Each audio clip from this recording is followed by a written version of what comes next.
Hey everyone, what's up? It's Mike from Rock Guitar Power, and I'm shooting a quick video to answer a question that actually came in from one of our members. Jim Newland checked out the Rock Guitar Power webinar and had a question about using your fingers to block other strings. Rather, his question was, when going up and down a scale, is it alright if your little finger touches the string below the one that you are fretting? So I get asked this a lot by my private students and think it's a great topic to cover. So I'm going to shoot a quick video and lesson on it and tell you some of my thoughts.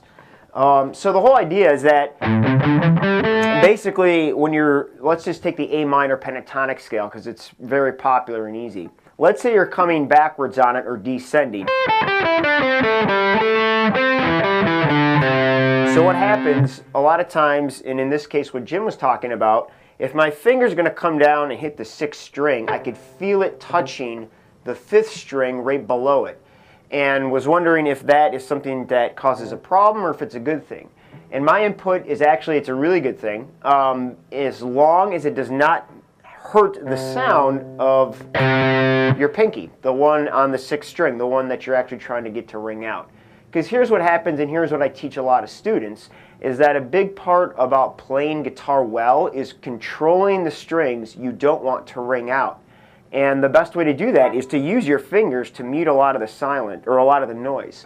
Especially if you like, distortion and got some loud distortion on there cranking. That makes all the extra noise, all that stuff, even louder. So to control that, what we want to do is use our fingers to touch other strings to mute them. A couple of ways I really use this all the time are in power chords. So let's say I'm playing a power chord on the 5th fret of the A string. I'm using the tip of my first finger to very lightly touch the big string, all right? And that's a way that I could really crank into the whole guitar, even hitting the big string, because I know 5th fret has got a harmonic, so, basically, in the case of a loud power chord, that harmonic doesn't cause any problems, and if it's in a clean tone, that's usually what you're hearing. So the fact that I could use that finger to mute it helps me really wail through everything. And then in the bottom, the same type of idea, I'm using the skin from this part of my finger to touch the last 2 strings. Actually the last 3, so they mute. One other really cool way to use this whole idea is in your right hand. If I'm playing a scale and let's say I'm ascending, so going higher in pitch, one of the things I do as I move is that the palm of my hand is sliding across the strings to keep them quiet. Listen to the difference if I don't do that.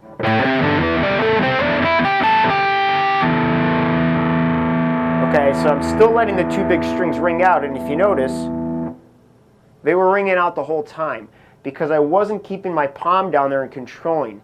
Now, it might not seem like a lot when you got all these other notes screaming up top, but all that extra noise adds into just noise. So the more you control that, you'll get really, really good clean playing. Someone good that's probably the best at this is Eric Johnson comes to mind. His playing is so super clean because he knows how to use his fingers to really control and mute everything he doesn't want to ring out. So Jim, thanks for the question. Hopefully that gets you a good answer. And everybody else, if you have ideas, chime in. But one thing to check out too, the webinar that Jim saw that learned a bunch of these things on is the Rock Guitar Power webinar. It's a free webinar. It's like an hour-and-a-half lesson that you could pick the time that you want to watch it. There's going to be a link for it right under this video, so definitely check that out. Have some fun on it, and it's all free, so you'll learn a bunch of extra cool stuff on there. That's about it. This is Mike. If you have other questions, send them in. I'd love to hear about them and help them out, help you guys out. Mike at rockguitarpower.com. All right, we'll see you later.